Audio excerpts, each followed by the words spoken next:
Friends, आप सबका स्वागत है आपके अपने यूट्यूब चैनल फार्मा एमसीक्यू में। तो बच्चों, हमारी जो 5000 प्लस वाली सीरीज़ है इसी को कंटिन्यू करते हैं। ओके। तो इसके बहुत से पार्ट्स मैंने अपलोड कर दिए, सेपरेट प्लेलिस्ट बनी हुई है। तो सभी जितने भी अपकमिंग गवर्नमेंट फार्मासिस्ट के एग्जाम है, चाहे वो स्टेट का एग्जाम है या फिर सेंट्रल लेवल के, जैसे कि तुम्हारा रेलवे हो गया, एम्स सीआरई हो गया ना, सभी के लिए बच्चों ये सीरीज़ बहुत इंपॉर्टेंट है आप लोगों के लिए, है ना। मोस्टली जो है पीवाईक्यू मैंने आप लोगों के बहुत सारे जितने भी एग्जामिनेशन कंडक्ट होते रहते हैं ना, तो मोस्टली पीवाईक्यू मैंने इसमें इंक्लूड करने की कोशिश करी और आगे भी इसमें जो है बहुत सारे क्वेश्चंस इंक्लूड करूंगी। ओके। तो ये सीरीज़ बहुत इंपॉर्टेंट है, फ्री ऑफ कॉस्ट अवेलेबल है यूट्यूब पे, सारे के सारे इसके अलग से प्लेलिस्ट हैं। और बाकी अगर आपको इसका पीडीएफ चाहिए तो जो आपको फार्मा एमसीक्यू ऐप है वहाँ पर क्रैश कोर्स और टेस्ट सीरीज़ है, आप जाके चेक कर सकते हैं। बाकी पीडीएफ कोर्सेज भी है। ओके। तो अभी देखो इसमें क्वेश्चन हमारा क्या है, एग्जाम्पल पूछा आप लोगों से।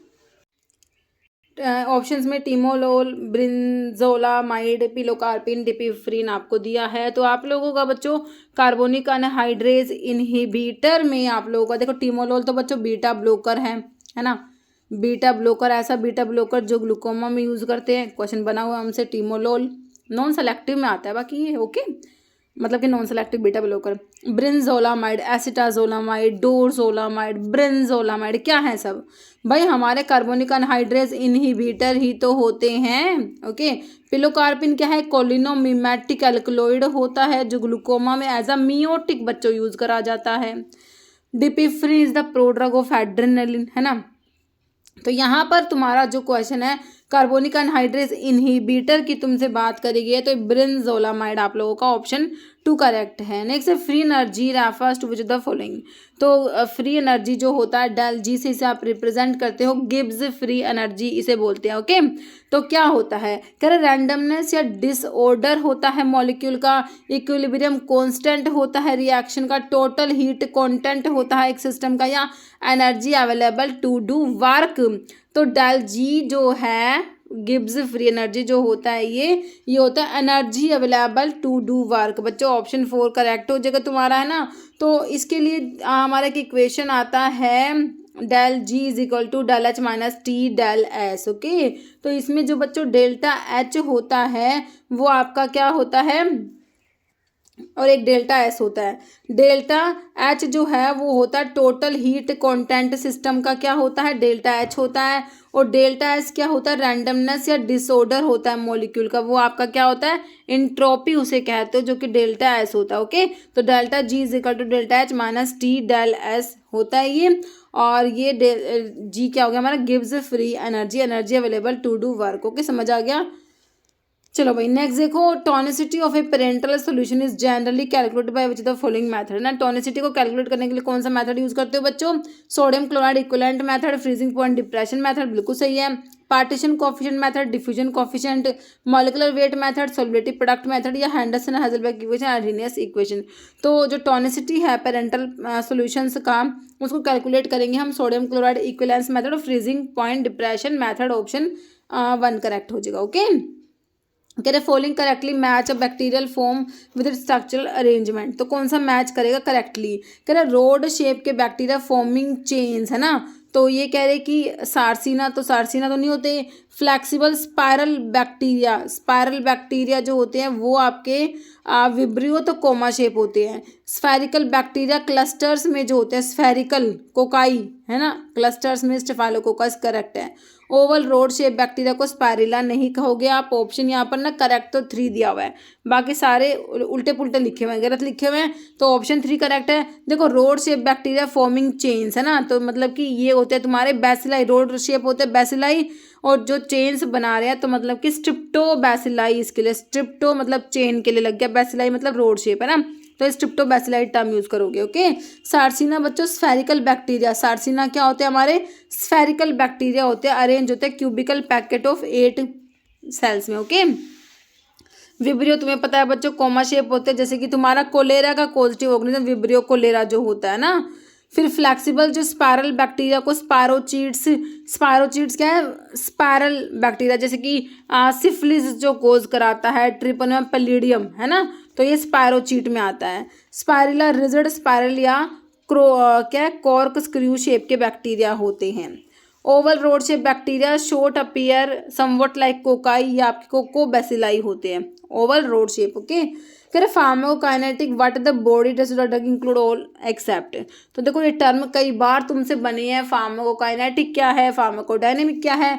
तो डायनेमिक का डी पकड़ना होता है आप लोगों को। डायनेमिक में होता है what drug does to the body, drug क्या कर रही है, ड्रग का मैकेनिज्म ऑफ एक्शन, ड्रग का बायोलॉजिकल एक्शन, है ना। तो ये डायनेमिक ड्रग क्या कर रही है। काइनेटिक में what body does to the drug, है ना। तो ड्रग का एडीएमई की स्टडी करते हो आप। काइनेटिक में absorption, distribution, metabolism and excretion की स्टडी। ओके, एक्सेप्ट पूछा है तो एब्जॉर्प्शन, डिस्ट्रीब्यूशन, मेटाबॉलिज्म आता है जो कि बायो ट्रांसफॉर्मेशन है, और एक्सक्रीशन आता है। लेकिन रिसेप्टर बाइंडिंग और उसका एक्टिवेशन ये आपका काइनेटिक में नहीं आएगा बच्चों। तो ऑप्शन 2 करेक्ट है हमारा।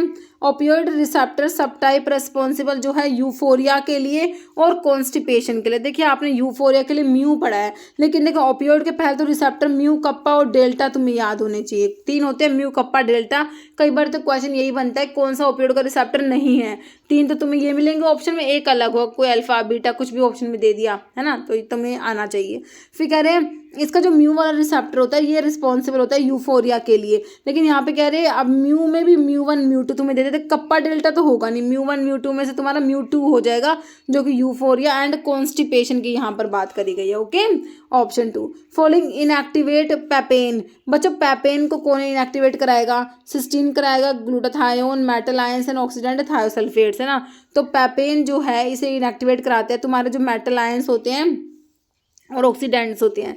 कह रहे पैपेन एक सिस्टीन प्रोटीएज होता है, meaning it's active site relies on cysteine thiol group for catalytic activity. Metal ion और जो ऑक्सीडेंट्स होते हैं वो रिएक्ट करते हैं इसके साथ में और डीएक्टिवेट करा देते हैं दिस सिस्टीन थायोल ग्रुप को, रेंडरिंग जिससे कि तुम्हारा पैपेन इनएक्टिव हो जाता है। ओके, कह रहे control release drug delivery system is design to. तो control release drug delivery system में ड्रग कंट्रोल्ड तरीके से रिलीज हो रही है ना, कंट्रोल्ड वे में, है ना। तो क्या है, release drug randomly without specific profile, भाई रैंडमली नहीं होगी। Release drug eight A pre determined rate over a prolong period, बिल्कुल सही है। Release drug only in the stomach या फिर रैपिडली इन द इमीडिएट के लिए नहीं होता बच्चों, ये कंट्रोल्ड रिलीज तुम्हारा होता है। तो ये होता है रिलीज करेगा ड्रग को प्री डिटरमाइंड रेट और प्रोलॉन्ग पीरियड। ओके, तो यहाँ पर ऑप्शन 2 तुम्हारा करेक्ट है। मेन एबनॉर्मेलिटी इन प्री हिपैटिक जॉन्डिस में क्या होता है, क्या डिफेक्टिव कॉन्जुगेशन होता है, बिलीरुबिन का एब्सेंस है, bilirubin in urine, excess bilirubin production होता है हीमोलिसिस की वजह से, या फिर ब्लॉकेज ऑफ बाइल आउटफ्लो। तो प्री हिपैटिक जॉन्डिस बच्चों इसमें होता है एक्सेस बिलीरुबिन का प्रोडक्शन, क्यों होता है, हीमोलिसिस की वजह से। ओके, प्री हिपैटिक जॉन्डिस में issue occur before the liver has a chance to process bilirubin. Okay, meaning primary abnormality is an increase production of unconjugated bilirubin due to rapid RBC का breakdown हो रहा है, मतलब कि RBC का haemolysis जो हो रहा है, हीमोलिसिस की वजह से अनकॉन्जुगेटेड बिलीरुबिन बढ़ गया है, उसका प्रोडक्शन बढ़ गया है। ओके, नेक्स्ट है phenol differ from aromatic alcohol mainly because phenol. तो फिनोल एरोमेटिक अल्कोहल से डिफर करते हैं, क्यों, क्योंकि फिनोल क्या होते हैं, न्यूट्रल है, behave like ether, do not undergo substitution reaction, acidic. भाई तुम्हारे फिनोल्स क्या होता है, एसिडिक होते हैं नेचर में। ओके, ऑप्शन 4 हो जाएगा। मिथाइलेटेड स्पिरिट से इंडस्ट्रियल स्पिरिट भी कहते हो इसे, it is also known as, क्या है, मिथाइलेटेड स्पिरिट, है ना। डिनेचुरड स्पिरिट है, रेक्टिफाइड स्पिरिट नहीं होता, ये एब्सोल्यूट स्पिरिट या प्रूफ स्पिरिट। तो ये आपका मिथाइलेटेड को डिनेचुरड स्पिरिट भी बोलते हो। ओके, तो यहाँ पर ऑप्शन 1 हो जाएगा। कह रहे जो मिथाइलेटेड स्पिरिट है या फिर इंडस्ट्रियल अल्कोहल भी बोलते हैं, ये क्या इथेनॉल होता है मिक्स विद, इथेनॉल में ना क्या एडिटिव्स मिक्स कर दिए, जैसे कि डीनेचुरेंट्स मिक्स कर दिए, जैसे methanol, pyridinol, sometimes a dye to make it poisonous, ताकि ये पॉइजनस हो जाए, फाउल स्मेलिंग आए और generally unfit for human consumption. Okay, तो ये मिथाइलेटेड स्पिरिट है तुम्हारा। कह रहा artemisinin is chemically classified as, artemisinin जो होता है बच्चों एंटी मलेरियल ड्रग में तुमने पढ़ी होगी आर्टिमिसनिन, है ना। तो क्विनोलिन डेरिवेटिव नहीं होता, ये ग्लाइकोसाइड एल्कलोड नहीं होता, ये तुम्हारा सेस्क्यूटर्पिन लैक्टोन्स में आता है। Okay, next is excess of GABA mimetic. Example of GABA mimetic use central acting muscle relaxant. तो सेंट्रल एक्टिंग मसल रिलैक्सेंट्स के क्लासिफिकेशन सिंपली क्वेश्चन है, तो डायज़ेपाम दे रखा है, कैरिसोप्रोडोल, टिजानिडीन या बैक्लोफन। तो गाबा मिमेटिक में तुम्हारा बैक्लोफन आ जाएगा, ऑप्शन 4। कह रहा है following is a competitive blocker of nicotinic receptor पे कॉम्पिटिटिव ब्लोकर है, बताइए। देखिए सक्सिनाइल कोलिन है, ट्यूबरक्युलिन है, एसिटाइलकोलिन है, डेकामिथोनियम है। तो कम्पिटिटिव ब्लोकर की बात हो रही है तो हमारा ट्यूबरक्युलिन होता है competitive blocker at nicotinic receptor. Acetylcholine के तुम्हें पता है बच्चों हमारे मस्कुलर रिसेप्टर होते हैं, निकोटिनिक होता है। मस्कुलर तो जीपीसीआर में आते हैं, निकोटिनिक किस में आते हैं, एलजीआई से लिगेंड गेटेड आयन चैनल्स होते हैं। ओके, तो तुम्हारे जो एंटीकोलिनर्जिक ड्रग होती है ना वो तो एसिटाइलकोलिन के मस्कुलर रिसेप्टर को ब्लॉक करेंगे बच्चों, ध्यान रखना। एंटीकोलिनर्जिक ड्रग जो होती हैं उन्हें तुम एंटी मस्करेनिक ड्रग भी बोल सकते हो, मस्करेनिक रिसेप्टर ब्लॉकर भी बोल सकते हो, क्योंकि वो एसिटाइलकोलिन के सिर्फ मस्करेनिक रिसेप्टर को ही ब्लॉक करा रही है, निकोटिनिक को नहीं कराती। अब ये निकोटिनिक को जो ब्लॉक करा रहे कॉम्पिटिटिव ब्लॉकर होता है निकोटिनिक रिसेप्टर पे, तुम्हारा ट्यूबरक्युलिन होता है। ओके, ऑप्शन 2 करेक्ट है। कह रहे in an acid based titration what is the solution with unknown mortality, है ना। अननोन मोर्टेलिटी के सॉल्यूशन को तुम क्या कहोगे बच्चों, इंडिकेटर कहोगे, बिल्कुल नहीं कहेंगे। टाइट्रेंट तो भाई टॉप टाइट्रेंट तो होता है हमारा ब्यूरेट में जो आता है, इसकी तो तुम्हें पता होती है ना कंसंट्रेशन। बफर कहेंगे इसे या फिर एनालाइट कहेंगे या फिर इसको टाइट्रेंट भी बोल सकते हैं बच्चों के। ऑप्शन 4 करें एनालाइट या टाइट्रेंट क्या होता है, सब्सटेंस का कंसंट्रेशन हमें डिटरमाइन करना होता है। फिर टाइट्रेंट क्या होता है, सोल्यूशन जिसका कंसंट्रेशन हमें पता होता है, standard solution added during titration to react with the analyte. Okay, indicator ऐसा सब्सटेंस यूजुअली डाई होता है जो ऐड करेंगे रिएक्शन मिक्सचर में, जो दैट चेंज कलर एट और near the equivalence point to signal the completion of reaction. Okay, फिर कह रहे हैं कि बफर सॉल्यूशन तुम्हें पता है रजिस्टर चेंज इन पीएच को चेंज नहीं होने देता with small amount of acid और बेस आर एडेड। ओके, अब बताओ डायस्टेज एंड टैका डायस्टेज क्या है। डायस्टेज और टैका डायस्टेज क्या होते हैं मेरे बच्चों, कह रहे proteolytic enzyme obtained from raw papaya. Papaya से भाई पेपेन मिल जाएगा तुम्हें, पपाया से तो क्या मिलेगा, पेपेन, जो कि प्रोटियोलिटिक होता है। पैनक्रिएटिक एंजाइम होते हैं जो होग एंड पिक के पैनक्रियास से मिल रहे हैं।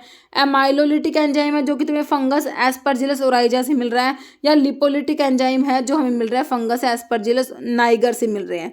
तो बताओ डायस्टेज जो होता है अमाइलेज एक तरीके से हमारा अमाइलोलिटिक जो है एंजाइम होता है बच्चों, और ये मिलता है फंगस एस्परजिलस ओराइजा से। ऑप्शन 3 तुम्हारा करेक्ट हो जाएगा। ओके, प्रोटियोलिटिक एंजाइम तो पेपेन हो गया, पपाया से मिलेगा, ये याद रखना, तुम्हारे अमाइलोलिटिक हो गए। नेक्स्ट है allergic rhinitis is mitigated by which type of immune reaction. तो इम्यून रिएक्शन में आपने टाइप 1 पढ़ी है, hypersensitivity, type 2, type 3, type 4, है ना।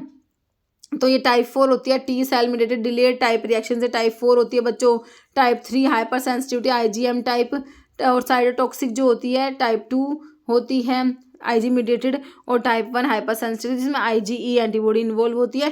तो एलर्जिक राइनिटीज जो किस में आता है बच्चों, ये ऑप्शन 4 आईजीई में आता है, टाइप 1 हाइपर सेंसिटिविटी। ओके, कह रहे following statement regarding the intravenous route is correct. IV route की बात हो रही है बच्चों, इंट्रावीनस रूट की कौन सी बात सही है, कौन सी स्टेटमेंट करेक्ट है आईवी रूट के बारे में। इंट्रावीनस रूट से ड्रग दे रहे हो, बायोलिटी कितनी होगी, 100% होगी। चलो भाई, कह रहे intravenous injections can be safely given as oily solutions since they mix with blood gradually. बिल्कुल भी नहीं दे सकते भाई ऑयली ड्रग्स को आईवी रूट से। In case of adverse drug reaction drug can be quickly remove from circulation. It allow both small and large volume parenterals to be administered directly into circulation. बिल्कुल सही है, हम small volume पेरेंटरल्स और large volume पेरेंटरल्स दोनों को दे सकते हैं ivy route से, ये सही लिख रखा है। Associated with slowest onset of action among all parenters, बिल्कुल गलत है भाई, सबसे फास्ट ऑनसेट आपके आईवी रूट्स का ही होता है।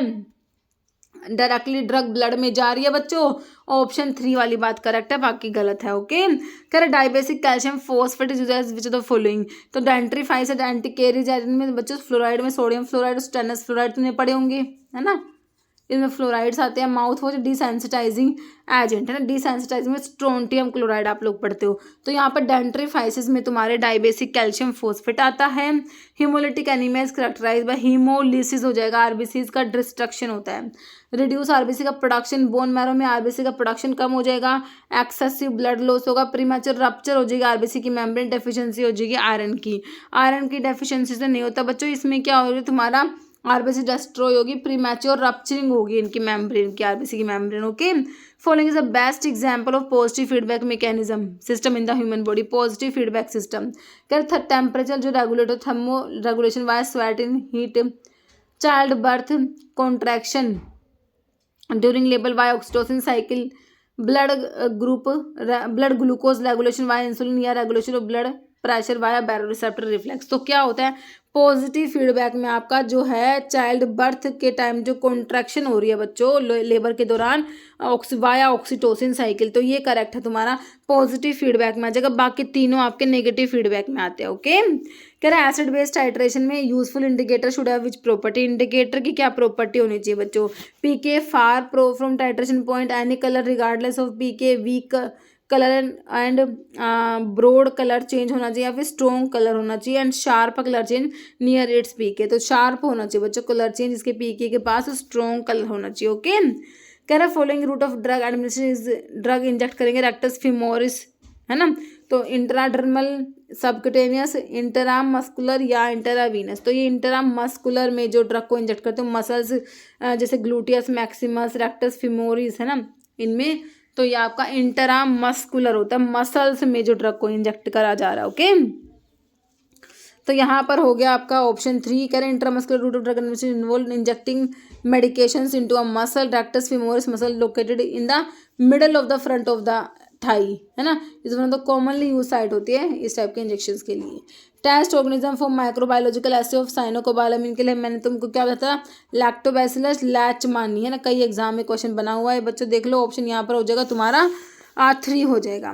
Following is hydantoin derivative use anti epileptic, hydantoin derivative कौन सा है, सिंपल तुम्हारे कौन सी ड्रग, एपिलेप्सी वाली ना, एंटी एपिलेप्टिक ड्रग के क्लासिफिकेशन से क्वेश्चन है। कार्बामाजेपिन आएगा, इम्यूनोस्टिल्बिन्स में आता है, इथोसक्सीमाइड आता है, लेमोट्रिगिन आता है, या फिर तुम्हारा फोस्फेनेटोइन। तो फेनेटोइन पढ़ा तुमने हाइडेंटोइन डेरिवेटिव में, फोस्फेनेटोइन भी होता है, ये हाइडेंटोइन डेरिवेटिव होते हैं। ऑप्शन 4 करेक्ट है। Following natural product discoveries correct match with its therapeutic significance. तो करेक्ट डिस्कवरी कौन सी है, penicillin, discovery of anti cancer drug, है ना, पेनिसिलिन तो एंटी कैंसर है ही नहीं। Vinca alkaloid, steroid hormone precursor for progesterone बिल्कुल नहीं होते, डायोस्जानिन होता है ये स्टीरॉयड हार्मोन प्रिकर्सर, है ना, ये ल्यूकीमिया में ये विनका एल्कलॉइड यूज होंगे, दोनों गलत उल्टे लिख रखे हैं।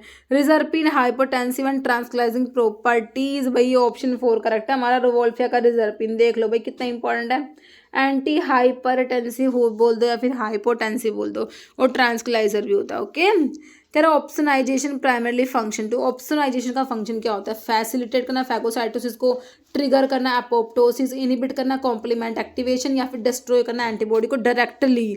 तो इसमें क्या करते हैं तुम, फैसिलिटेट करते हैं किसको, फैगोसाइटोसिस। ओके, तो ऑप्शन जो है आपका फर्स्ट हो जाएगा ऑप्शन 1। कह रहा opsonisation primarily function to facilitate phagocytosis by coating pathogen, तो इसमें क्या करें, पैथोजन के कोट करें ऑप्सोनिन्स, है ना, जैसे कि एंटीबॉडीज या complement protein, making them more easily recognised, ताकि तुम्हारा जो एंटीजन है आसानी से रिकॉग्नाइज हो सके और एनगल्फ हो सके बाय फैगोसाइटिक सेल्स जो होती है, जैसे कि मैक्रोफेजेस होती है और न्यूट्रोफिल्स जो होती है वो उसको फैगोसाइटोसिस कर दे उसकी, है ना, एंटीजन्स की। ओके, तो यहाँ पर ये हो गया ऑप्शनाइजेशन। कर under drug and cosmetic act 1940 and rules 1945 prescription containing drug schedule H वाली, H1 और X वाली, तो उनके बारे में क्या लिख रखा है बताओ। कह रहे not be dispense if it contain any schedule drug, be dispense more than once only if the prescriber ने अथोराइज करा है, always be dispense more than once, या बी डिस्पेंस द फार्मेसी की डिस्क्रिशन। तो ये होती है, कह रहे डिस्पेंस कर सकते हो मोर देन वंस अगर प्रिस्क्राइबर ने से अथोराइज करा। ओके, ग्लिसराइजा क्या है बच्चों, इज यूज, इसका यूज बताओ। Thickening agent, sweetening, laxative, binding. Glycyrrhiza, liquorice glycyrrhiza glabra leguminosae family होती है हमारे ग्लिसराइजा के, लिकोरिस मुलेठी बोलते हो, है ना, तो तुम्हारा स्वीटनिंग एजेंट होता है बच्चों। ऑप्शन तुम्हारा और 2 करेक्ट हो जाएगा।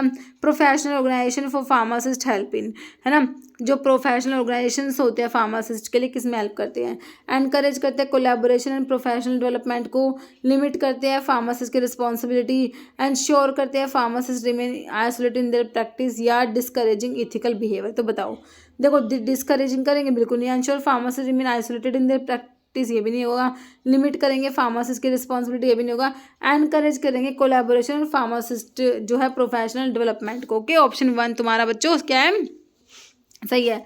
एमीसल्पिराइड belong to which class of drug, amisulpride जो है किससे बिलोंग करता है, फिनोथायाजीन से टिपिकल एंटीसाइकोटिक से बुटायरोफिनोन से बेंजअमाइड एटिपिकल एंटीसाइकोटिक। तो एमिसल्पिराइड बच्चों किससे बिलोंग करता है, ये हमारा देखो फिनोथायाजीन डेरिवेटिव नहीं होता। आपने जब एटिपिकल एंटीसाइकोटिक पढ़ी थी ना, वहाँ पर आपका क्लोजापिन, ओलेंजापिन, क्विटापिन, जिप्रासिडोल, अरिपिप्राजोल, रिस्पेरिडोल, वहाँ पर ये एमिसल्पिराइड भी आता है। ओके, तो क्या है ये एटिपिकल, तो एक ही ऑप्शन में है, फोर्थ वाले में बेंजअमाइड एटिपिकल एंटीसाइकोटिक होता है। ओके, तो ऑप्शन 4 ये तुम्हारा सिंपल, अगर हमें याद है एंटीसाइकोटिक का क्लासिफिकेशन तो हम इस टाइप के क्वेश्चन बना सकते हैं। Following best explain why the displacement of warfarin from albumin binding site by other drug may cause toxicity. बताओ कौन सा एक्सप्लेन कर रहा है कि डिस्प्लेसमेंट अगर हो गई वार्फरिन की एल्ब्यूमिन बाइंडिंग साइट से, अगर वार्फरिन डिस्प्लेस हो गया बाय अदर ड्रग तो टॉक्सिसिटी हो जाएगी। सभी को पता है भाई, अगर किसी ड्रग ने डिस्प्लेस करा दिया जिसकी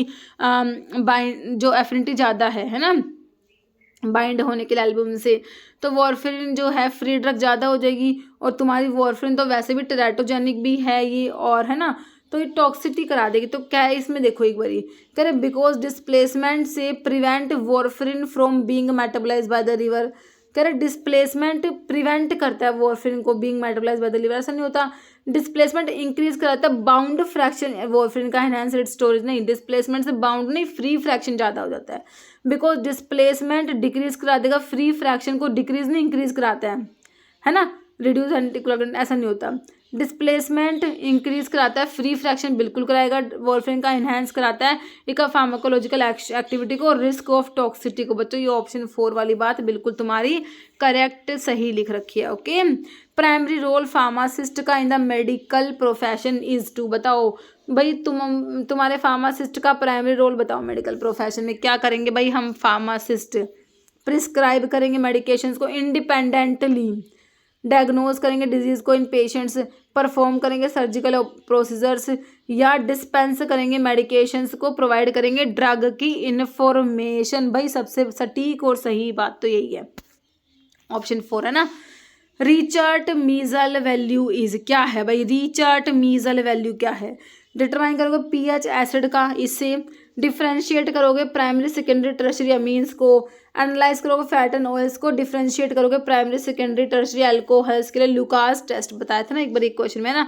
तो यहाँ पर ये एनालाइज करने के लिए होता है फैट एंड ऑयल्स को, रिचर्ड मीजल वैल्यू, ऑप्शन 3 करेक्ट है। तो आरएम वैल्यू बोलेंगे हम इसको, ठीक है। आरएम वैल्यू कह रहे हैं measure of the amount of steam volatile water soluble fatty acid present in fat and oil. क्या करते हैं, measure of the amount of, किसको मेजर कर रहे हो बच्चों, amount of steam volatile water soluble fatty acid present in fat and oils. It is particularly significant होता है, examine the purity and quality of butter fat की purity quality को examine करने के लिए which has a high RM value होती है। क्यों होती है, due to the presence of butyric and caproic acid की वजह से। ओके, एंड डिटेक्ट करता है adulteration with non dairy fats, है ना। और जो तुम्हारी प्राइमरी सेकेंडरी टर्शरी अल्कोहल को डिफरेंशिएट करने के लिए लुकास टेस्ट, रिएजेंट कौन सा होता है, कंसंट्रेटेड HCl और एनहाइड्रस जिंक क्लोराइड। ओके, और जो प्राइमरी सेकेंडरी टर्शरी जो अमीन्स है उनको डिस्टिंग्विश करो तो हिंसबर्ग टेस्ट होता है इन तीनों को डिस्टिंग्विश करने के लिए। तो इसमें क्या करते हैं, प्राइमरी सेकेंडरी टर्शरी अमीन्स को रिएक्ट कराओ किस साथ में, बेंजीन सल्फोनाइल क्लोराइड जो हिंसबर्ग रिएजेंट होता है in presence of alkali. Primary amine क्या बनाएगी बच्चों, sulphonamide soluble in alkali, secondary में इनसोल्यूबल सल्फोनामाइड, टर्शरी में do not react with the reagent remaining soluble upon acidification. Okay, फिर what is the main function है dendrites का, तुम्हारा neurons का स्ट्रक्चर पढ़ा है, एक्सोन है ना, साइटोन, डेंड्राइट्स जो होता है, डेंड्राइट्स भाई डेंड्राइट्स क्या कर रहे होते हैं, इन्फॉर्मेशन रिसीव करने का काम हमें डेंड्राइट्स का होता है। सिक्रेट करेगा न्यूरोट्रांसमीटर को तो एक्सोन टर्मिनल से सिक्रेट होगा। प्रोटीन की सिंथेसिस कंडक्ट करेगा impulse away from the cell, body से दूर लेके जाएगा, एक्सोन लेके जाता है सेल बॉडी से ना। रिसीव करेगा input signal from other neurons, तो ये डेंड्राइट्स रिसीव करेंगे, इन्फॉर्मेशन आएगी आपके साइटोन के पास, axon then axon terminal. Okay, तो तुम्हारे रिसीव करेंगे इनपुट को कौन, डेंड्राइट्स, ऑप्शन 4 करेक्ट है। Breakthrough in semi synthetic penicillin development in 1959 came with the isolation of penicillin V जो कि फिनॉक्सीमिथाइल पेनिसिलिन है, penicillin G benzyl penicillin natural होता है जो सिफेलोस्पोरिन सी, या फिर तुम्हारा 6 अमीनो पेनिसिलिनिक एसिड करेक्ट होने वाला है, ऑप्शन 4 बच्चों।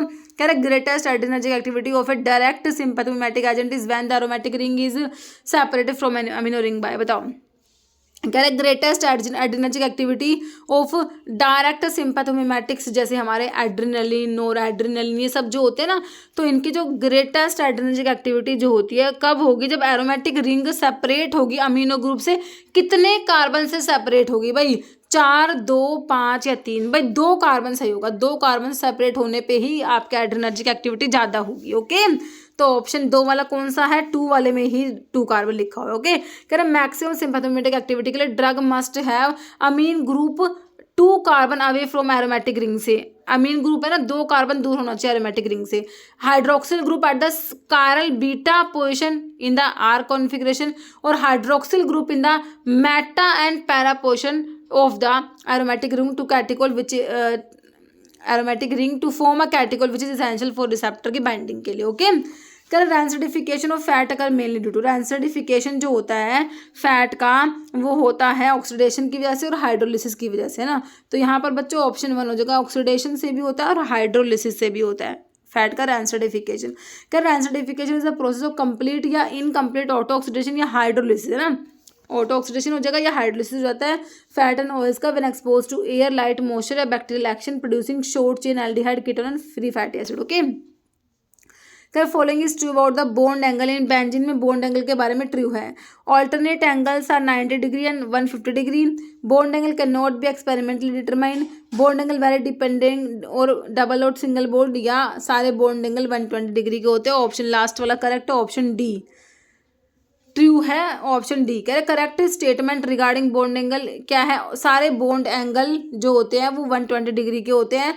This is due to planar regular hexagonal structure होता है बेंजीन मॉलिक्यूल का, जहाँ पर सारे कार्बन एटम sp2 हाइब्रिडाइज्ड होते हैं। Delocalisation of electrons in aromatic ring result in all carbon carbon bonds being equivalent, eliminating the variation in bond angle that would be expected with alternating single and double bond. Okay, तो normal fasting blood glucose concentration healthy adult में कितना होता है, 70 से 100 mg/dl पड़ा हुआ है, बिल्कुल पड़ा हुआ है, ऑप्शन 2 करेक्ट हो जाएगा। फिर तो एट्रोपिन क्या है भाई, एट्रोपिन इंडोल एल्कलॉइड में पड़ी है, इमिडाजोल में, स्टीरोडल में, ट्रोपेन में पढ़ी है हमने, है ना। ट्रोपेन अल्कलॉइड हो जाएगा तुम्हारा atropine. Latin term ante cibos, ante मतलब बिफोर, साइबोज मतलब फूड या मील के लिए, बिफोर मील या बिफोर फूड, ऑप्शन 3 करेक्ट है। आफ्टर के लिए पोस्ट साइबोज, आफ्टर मील या आफ्टर फूड पोस्ट साइबोज, है ना होता है। और एक इंटर साइबोज बिटवीन के लिए इंटर लगता है। Okay, dash is the condition which is CSF volume skull में बढ़ जाएगा, इंक्रीज हो जाएगा, तो इसे क्या कहोगे तुम, हाइड्रोसिफेलस, जिसमें कि सेरेब्रोस्पाइनल फ्लूइड का वॉल्यूम बढ़ गया भाई हमारे स्कल में। This term is known as hydrocephalus. Okay, following is are not a common cause of congestive heart failure का कॉज नहीं है। कोरोनरी आर्टरी डिजीज बिल्कुल हो सकता है, वॉल डिसऑर्डर्स हो सकते हैं, इंक्रीज इरिथ्रोपोइटिन का सिक्रेशन से कोई फर्क नहीं पड़ेगा। बाकी लॉन्ग टर्म सिस्टमिक हाइपरटेंशन, अगर बीपी बढ़ा हुआ होगा तो भी प्रॉब्लम हो जाएगी। तो नोट में हमारा हो गया इंक्रीज इरिथ्रोपोइटिन का सिक्रेशन जो है बच्चों वो करेक्ट हो जाएगा यहाँ पर तुम्हारा option 3। Okay, following heart condition is an FDA approved user. Digoxin का कार्डियक ग्लाइकोसाइड की बात हो रही है, डिजॉक्सिन डिजिटॉक्सिन है ना, तो डिजॉक्सिन का FDA अप्रूव्ड यूज कौन सा है बताओ। वेंट्रिकुलर फिब्रिलेशन में यूज करोगे क्या, बिल्कुल नहीं। मायोकार्डियल इन्फार्क्शन या हाइपरटेंशन, एट्रियल फिब्रिलेशन, तो एट्रियल फिब्रिलेशन हमारा इसको यूज करेंगे डिजॉक्सिन को एट्रियल फिब्रिलेशन में, है ना। कह रहे डिजॉक्सिन FDA अप्रूव्ड मेडिसिन होती है use for control of resting क्या है ventricular response in adult patient with chronic atrial fibrillation. It is also indicated for treatment of mild to moderate heart failure में भी इसको यूज करते हैं। Most common bacteria from human breath that cause contamination, बताओ कौन सा है। निजेरिया gonorrhoea, तो भाई गोनोरिया कोज कराता है जो कि एसटीडीज में आती है, सेक्सुअल ट्रांसमिटेड डिजीज में, है ना। पेनिसिलिन नोटेटम, भाई इससे भाई पेनिसिलिन को डिस्कवर करा गया था। पेनिसिलिन नोटेटम फंगस है ये, जिससे पेनिसिलिन को हमने जो है आइसोलेट करा था स्टार्टिंग में। अभी प्रेजेंट सोर्स तो पेनिसिलिन क्राइसोजिनम है। हेमोलिटिक स्ट्रेप्टोकोका या हेलिकोबैक्टर, हेलिकोबैक्टर पायलोरी, तो भाई अल्सर वाला है ये, है ना, तो ये तो नहीं होगा। तो यहाँ पर हिमोलिटिक स्ट्रिप्टोकोकाई हमारा ऑप्शन 3 करेक्ट हो जाएगा। कह रहे जो ये तुम्हारा हिमोलिटिक स्ट्रिप्टोकोकाई है, पर्टिकुलरली स्ट्रिप्टोकोकस न्यूमोनिया बोलते हैं, frequently found in respiratory tract में होता है ये, और can cause infection like pneumonia. Following feature is a defining characteristic है यूकेरियोट्स का। बच्चों यूकेरियोट्स में वेल डिफाइंड न्यूक्लियस होता है, न्यूक्लियस के अंदर डीएनए होगा, तुम्हारे यूकेरियोट्स की बात हो रही है ना। Absence of internal membrane bound organelles होते हैं भाई, मेम्ब्रेन बाउंड ऑर्गेनल्स जैसे कि माइटोकॉन्ड्रिया, एंडोप्लाज्मिक रेटिकुलम बिल्कुल मेम्ब्रेन बाउंड होते हैं। ये गलत है। Presence of single circular DNA, नहीं, डीएनए जो होता है हमारा न्यूक्लियस के अंदर होता है DNA. Okay, protein synthesis occur only cytoplasm without involvement of endoplasmic reticulum, तो ऐसा भी नहीं होता। कि segregation of cytoplasmic functions into specialised organelles bye distinct membrane system, बिल्कुल करेक्ट है, ये ऑप्शन 4 करेक्ट हो जाएगा हमारा। ओके, नेक्स्ट हमारा क्वेश्चन है Vedas containing medicinal property of plant, है ना। तो वेद हमने पढ़ा है, ऋग्वेद, यजुर्वेद, सामवेद, अथर्ववेद, वेद होते हैं ना तुम्हारे, तो कह रहे हैं सामवेद और अथर्ववेद, सामवेद, यजुर्वेद, ऋग्वेद, अथर्ववेद, तो इसके लिए हो जाएगा ऑप्शन 4 ऋग्वेद और अथर्ववेद। ओके, कह रहे phase rule was formulated by van der Waals, Clausius, J Willard Gibbs या क्लैपिरोन, क्या होगा, ऑप्शन सी होगा।